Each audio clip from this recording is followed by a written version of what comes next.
홍콩 후짜. 네, 안녕하세요. 홍콩쌤입니다. 날씨가 이제 쌀쌀하네요. 제가 이것저것 이제 큰 일들이 많이 끝나가지고 잠시 저희 동네에 이렇게 산책을 왔습니다. 드라이브 돌 겸. 이 자세히 들어보면 이제 새소리가 들리죠, 그죠? 정말 평화롭습니다. 평화롭습니다. 저도 이게 한참 쏟아내기를 한 다음에는 다시 이렇게 자연의 소리도 듣고 이렇게 하면서 위로도 받고 또 이렇게 영상을 올려가지고 또 이게 저를 응원해 주신 분들하고 소통을 하다 보면 또 에너지가 쌓이고 다음 일로 이렇게 넘어가게 됩니다. 또 오늘의 주제는 바로 이거예요. 수업 시간에 자는 거, 이게 어떻게 지금 현장에서 벌어지고 있고 이게 얼마나 심각하고 그럼에도 이걸 이제 왜 막지 못하는가, 이 이야기를 한번 해보고자 합니다. 자, 수업 시간에 이제 학생들이 잔다?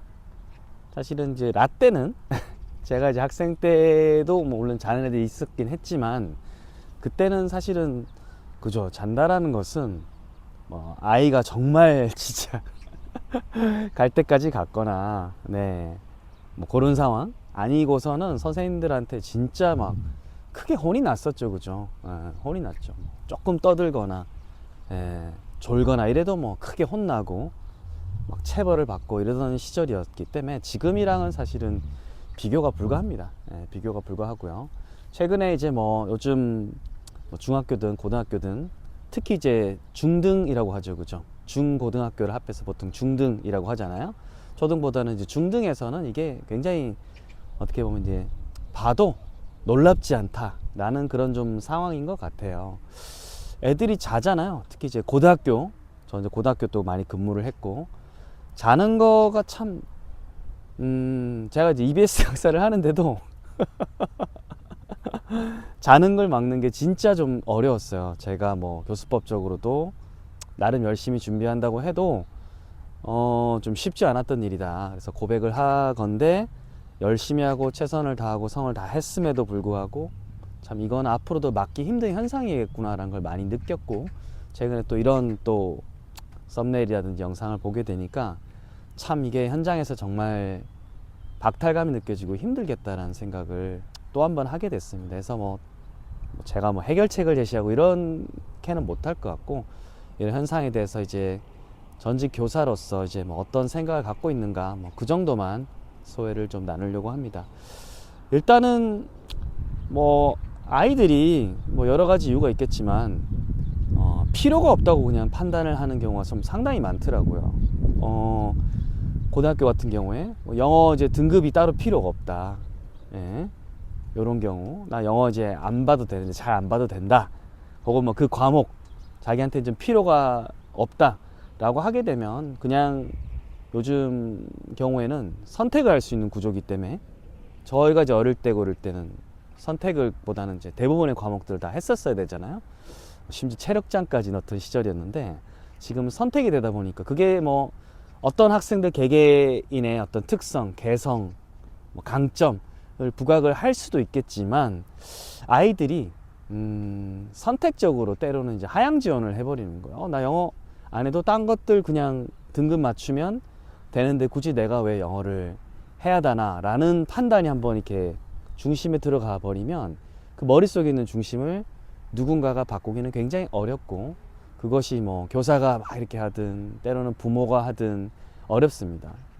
이제 가정에서 이미 굳어질 수도 있고, 애가 뭐 동네에 가서 어떤 정보를 받고 온라인이나 이런 거에 따라서 꽂혀가지고 또 이렇게 중심이 잡혀버리면 정말 밖에서 누가 말을 해도 나는 요거 맞춰가지고 아름다운 뭐 합 5, 합 6등급을 맞추겠다 이렇게 결정을 해버리면 사실 아이들은 아직 경험이 부족하잖아요. 자기가 알고 있는 어떤 계획, 플랜 이런 것들을 대로 술술 풀릴 것이다 라고 이제 행복 회로를 돌리게 되는 것 같아요.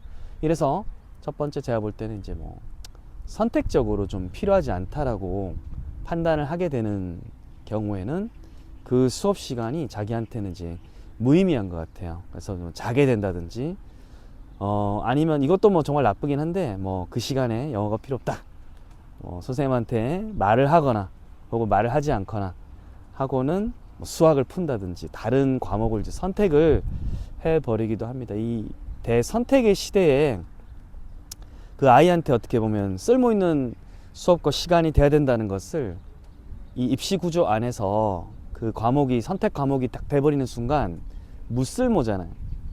그 자체를 설득하기가 굉장히 좀 어렵다. 선생님 내 인생 책임질 거예요 라고 만약에 나왔을 경우에는 참 그거를 설득을 하려면 뭐 끝까지 설득을 해야 되지만 또 애들도 끝나고 어디 가야 되지, 학원 가야 되지, 뭐 해야 되지, 그거를 현실적으로 참 잡기가 좀 힘든 것 같아요. 아이들도 바쁘고 참 그거를 설득하기에는 좀 안타까운 좀 상황이었던 것 같아요. 두 번째, 이것도 역시 평가하고 관련된 건데 예를 들어서 아이들이 수행평가에 들어갈 때는 또 반짝 또 수행평가 들어가는 것도 열심히 했다가 수행평가 안 들어간다 라고 하면 이제 선이 그어지면서 아이들이 또 선택적으로 집중을 이제 안 하는 거죠. 선택적 태만을 하게 됩니다. 이것도 역시 성적이랑 또 관련이 있게 되네요. 그죠? 씁쓸하다. 그죠? 그만큼 한국이 이 성적으로 줄 세우기를 했을 때 그걸 갖고 이제 잘 되고 안 되고가 워낙 극명하게 드러나는 나라기 때문에 제가 볼 때는 또 그만큼 이제 부작용도 좀 오는 것 같습니다. 부작용. 그러니까 수행평가에 들어간다라고 하면 또 열심히 하고, 수행평가 안 들어가요 쌤? 안 해요 라고 또 이렇게 하향지원을 하는 또 부류들이 생기고, 그런 친구들이 또 만약 분위기를 만드는 반이 또 어떻게 하다 보면 랜덤으로 편성이 됐어. 그럼 그 해는 그 친구들을 이제 컨트롤 하기가 너무 힘든 겁니다. 그리고 수행평가 자체도 또 필요 없다. 나는 수행평가 내신이 이미 끝났기 때문에 나한테는 이제 안 중요하다. 나는 오직 정시로만 가겠다라고 해버리면 그 수행평가조차도 아이들한테는 유인책도 안 되는 거예요. 그럼 유일하게 학교 쌤들이 갖고 있는 무기라고 할까요? 무기, 그쵸? 어떤 지필고사, 수행평가, 어떻게 평가권을 갖고 있고, 그거가 이제 어떻게 보면 시스템적으로 선생님들이 갖고 있는 유일한 도구라고 합시다. 도구인데 그게 애들이 나 안 중요해요 라고 선언을 하는 순간 그게 뭐 힘이 없는 거예요. 그럼 그 수업 자체가 평가를 어떻게 보면 무기로 쓴 수업인데 그게 힘이 없기 때문에 안타깝지만 무너지게 되는 겁니다. 그래서 최근에 나라님께서 또 이렇게 뭐 교육부에서 앞으로 수능 뭐 논서술 뿐 아니라 내신을 이제 좀 더 이제 공신력 있는 기관에서 내게 된다고 했을 때 구조적으로 학교에서는 이제 또 걱정이 되는 게, 그러면 이제는 학교 수업마저도 안 듣지 않겠느냐. 그러면 더 이제 잠을 잔다든지, 왜냐면 출제자가 아니니까 더 이제 어떻게 보면 밖으로 이제 힘이 빠져나가니까 학교가 좀 더 슬럼화 되지 않을까라고 걱정을 하게 되는 겁니다. 요는 이렇게 따지면 학교쌤들이 그러면 애들이 잤을 때 뭐 깨우고 이런 걸 하지 않느냐. 처음에는 이제 했겠죠. 근데 점점점 이런 것들이 부딪히면서 어떻게 보면 제도적으로 시스템적으로 애한테 필요가 없다고 애가 막 오히려 주장을 하고 이런 경우도 생기고, 실제 또 곰곰이 생각해보면 참 아이 인생에 뭐가 좀 도움이 되나 이런 걸 또 다 안 해봤겠습니까? 대부분의 선생님들은 만약에 교육자라고 하면 충분히 아이들한테 시도를 많이 했고, 저 역시도 그랬습니다. 그리고 그 안에서 물론 이제 이쁜 학생들이 있지만 구조적으로 이렇게 선택이 아니다라고 그러고 도움이 안 된다고 아이들이 피력을 했을 때 구조적으로 교사들이 이 제도를 바꿀 수 있지도 않고, 정치적으로는 또 중립을 또 지켜야 되는 그런 거죠. 굉장히 좀 어려운 포지션에 있습니다. 그러니까 뭔가 장치는 권한이 없는데 현장에서는 또 애들을 설득을 해야 되는 이런 상황이다 보니까 진짜 힘든 거죠. 그래서 뭐 그래도 그나마 자는 애들은 소동이라도 안 피우니까 다행이다 이렇게 생각을 해야 될 정도로 현장은 사실은 되게 힘들고 슬픕니다. 그리고 선생님들이 이제 무기력해지는 거죠. 그러니까 구조적으로 아무리 그러면 열정적인 선생님들이 들어오더라도 시간이 지나면 이런 거에 안 되는구나 현타를 몇 번 세게 맞다 보면 열정 있던 쌤들도 이 열정이 부식되고 마모되고 지나게 되는 겁니다. 그래서 그 바깥 현상을 보면 또 일부 현상만 본 분들이 과거에 또 본인들의 어떤 향수에 젖어가지고 요즘 뭐 교사가 뭐 월급만 받는 뭐다 뭐 이렇게 하기도 하는데, 옛날 선생님들은 그래도 일괄적으로 통제할 수 있는 슈퍼 파워가 있었죠. 바로 체벌, corporal punishment라는 게 이렇게 존재를 했었고 학생 수가 많았잖아요, 그죠? 그리고 분위기도 학교 가서 하나라도 더 배워와라, 어디 선생님한테. 그래서 약간 권한이 100% 이렇게 더 뭐 이게 학교에 이제 주어진 현상이었지만 요즘은 뭐 그렇습니까? 그렇습니까? 그렇지 않죠.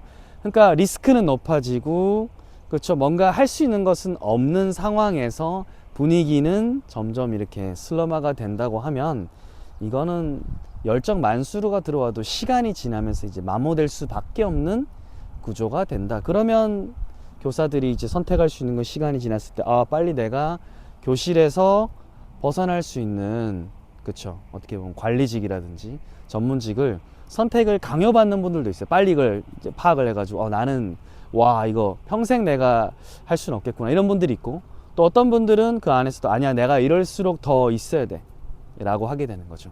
우리는 뭐 전자 후자를 누가 뭐 진짜 찐교사다 참교사다 이렇게 말을 할 수 있지만, 개인적으로 밖에서 보는 사람 입장에서는, 하지만 안에 있는 사람으로서는 사실은 생존이요, 그리고 또 교사 역시도 또 직업이에요. 어떻게 보면 직업이 맞잖아요. 스타트는 직업이에요. 직업이고, 그런 면이 있기 때문에 오래 또 이렇게 해야 되는 것이고, 그런 정년을 보장받는 전제로 또 이렇게 들어온 거잖아요. 어떻게 보면 이 약관에 따르면. 그러니까 그분들도 그분들대로 또 생존을 위해서 선택을 해야 되는 겁니다. 이제 강요받기 전에 스스로 이제 노선을 선택을 해서 또 이렇게 해야 되는 거죠. 결국은 제가 볼 때는 시스템이 갈수록 좀 아이들을 더 이렇게 아이들한테 뭔가 할 수가 없는 시스템인 것 같아요. 그 말이 뭐 거꾸로 말해서 체벌을 부활시켜야 된다 뭐 이런 말을 하는 건 절대 아니에요. 체벌이 없어진 거는 정말 잘 된 것이고, 저도 어릴 때 정말 이유 없이 맞을 때는 막 눈물이 났습니다. 아직도 고등학교 때 저 뺨 맞은 게, 교재를 깜빡하고 못 챙겨왔는데 그거를 뺨 맞았던 게 아직도 기억이 나는데, 잘못 맞았어요. 제가 그때 귀를 맞았거든요. 한참 귀가 멍했던 생각이 나는데, 그걸 통해서 제가 어떤 교훈을 배웠다고는 생각하지 않습니다. 좀 분노가 좀 많이 나더라고요. 그래서 제가 교사가 됐을 때 좀 더 나은 사람이고자 좀 그래도 노력했던 약간 분노 원인이기도 했던 것 같아요. 그래서 요는 뭐 체벌을 다시 부활시켜서 뭐 어르신들 보면 또 이렇게 화가 나셔가지고 막 삼천교육 때 부활해야 된다 갑자기 이렇게 막 이렇게 하기도 하는데, 그런 거보다는 그래도 시대가 그때보다는 많이 풍요로워졌고, 우리가 좀 더 이제 아이들이 이 시대, 무한 경쟁 시대에 인성을 다듬을 수 있는 좀 그런 입체적인 것이 돼야 될 것 같아요. 수업도 사실은 우리나라는 이제 입시가 바뀌면 그 수업이 따라갈 수밖에 없는 현실이에요. 뭐 중학교는 그래도 조금 활동이나 이런 것들을 넣을 수는 있긴 해요. 학군지에 따라 차이는 있지만, 근데 고등학교는 룸이 없습니다. 냉정하게 룸이 여유라고 그러죠. 또 여지가, 교사가 뭔가 할 수 있는 여지가 정말 많이 없고, 그래서 입결은요 라고 하면 진짜 우리 선생님들 입 다물어야 되는 상황입니다. 너무 슬퍼요. 너무 슬퍼요. 너무 슬퍼해서 뭔가 좀 실험적이고 도전적인 거를 전혀 사실은 제가 볼 때 할 수가 안타깝지만 없고, 그거에 대한 결과에 대한 책임도 너무 무섭죠, 그죠? 그래서 입시에 지금 딱 꽂혀 있기 때문에, 그리고 한국은 입시가 단트랙이거든요. 단트랙. 미국이나 이런 데처럼 여러 가지 어떤 다양한 인재를 뽑는 그런 구조도 아니고, 특히나 한국처럼 이렇게 모두가 상향 지원을 하는 국가에서는, 미국이라는 국가는 다양하게 있고, 뭐 심지어 돈을 내고 대학에 들어가는 경우도 이제 사실 있잖아요, 그죠? 공공연하게 그냥 대놓고 제도적으로 있어도 그거를 그 사람들의 어떤 공정이란 범위 내에서 오케이예요. 근데 한국은 절대 그렇게 될 수가 없죠. 그러니까 한국의 공정과 미국이라든지 이런 데 공정은 사실은 다릅니다. 그리고 한국이 훨씬 더 좁은 트랙에서 경쟁하기 때문에 더더욱, 그렇죠, 사람들이 그런 것에 대해서 예의주시하고 예민하게 바라보고 있고요. 또 미국 같은 경우는 다양한 민족 어떤 뭐 계층들이 있다 보니까 그 중에서는 그냥 교육에 대해서 우리 교육 별로 신경 안 써, 아들아 그냥 너도 나처럼 커서 UPS 그냥 해, 배달해 라고 이제 아예 하향 지원을 하는 부류들도 상당히 많이 있습니다. 어떻게 보면 그게 클래스가 그냥 분류가 되어진 경우가 상당히 있기 때문에 한국처럼 이렇게 서로 사다리를 타고 올라가려고 하는 시도가 더 적죠. 그러니까 입시나 이런 것에서 우리만큼 이렇게 막 뜨거운 감자가 되는 것 같지는 않아요. 그럼에도 한국은 에블바디 상향 지원이잖아요. 부모님들이 좀 삶이 힘들어도 아들아 딸아 너만은 진짜 좀 그래도 펜대 굴리면서 이 말 진짜 많이 들었죠. 펜대 굴리면서 여름이면 좀 시원한 데서 일을 해라, 사무직을 해라라고 부모님들이 늘 강조를 하셨던 겁니다. 그래서 어떻게 보면 대학이든 뭐든 어쨌든 상향 지원을 하도록 하는 국가 한국이고, 그리고 뭐 물론 부작용도 있었겠지만 그 덕분에 우리가 오늘날 잘 먹고 잘 살게 된 것은 부정할 수가 없는 것입니다. 한국뿐만 아니죠. 뭐 싱가포르나 이런 데서도 사실 뭐 기름 한 방울 나겠어요. 뭐 하겠어요. 그러니까 싱가포르 같은 나라도 간척 사업 엄청 해가지고 땅도 넓혔죠. 그 안에서 뱅킹이든 뭐든 아니면 창의적인 구조물을 만들든 뭐 가든스 바이 더 베이라든지 뭐 마리아나 베이라든지 굉장히 좀 자기들만의 어떤 경쟁력을 살리면서 가는, 어떻게 한국과 좀 비슷한 구조잖아요. 한국도 어떻게 보면 우리가 내수만으로 앞으로 먹고 살기는 힘들고 계속 밖으로 이게 수출을 해야 되는 상황인데 여의치가 않죠. 수출을 해서 이제 잘 먹고 살았는데 이제는 그쵸, 어떤 그 개발도상국들 디벨로핑 컨트리들이 옛날에 한국이 했던 전략을 복붙하는 거예요. 더 싼 노동력으로 해버리니까 한국은 성장 이만큼 해버렸으니까 물가도 올라버리고 더 이상이 뭔가를 내릴 수 있는 룸이 없는 거죠. 이런 시기에 과연 우리가 70, 80, 90 때 했던 그냥 교육을 무한 그냥 경쟁 교육을 계속 복붙해서 붙여서 현장에다가 이런 류의 인재를 만들기 위해서는 이런 류의 입시를 하는 거잖아요. 사실은 그런 게서 쭉 하는 게 맞느냐라고 물음표를 했을 때 참 고민이 다들 깊어지는 것은 사실이죠. 왜냐하면 우리 모두는 사실은 답을 알고 있거든요. 이런 오지선다형 문제 줄 세우기로는 한계가 올 것이라는 거. 제가 해외를 나가서 느끼는 게 한국 분들은 정말 성실하고 너무 대단하고 저 역시도 엄청 열심히 일을 하는데 거기서 뭔가 결국은 뭐 소수의 천재라든지 사회의 어떤 수많은 먹거리를 제공하는 1등 산업이 이렇게 나오는 것은 아직은 이 한국의 풍토는 좀 많이 부족하다고 생각을 합니다. 그래서 사실 학교 수업도 제가 생각하는 또 방향도 있고 저는 늘 그랬었는데 열심히는 했으나 사실은 그 입시로 좁혀지게 되면 참 할 말이 없는, 서로 좀 어색한 그런 상황이 되더라고요.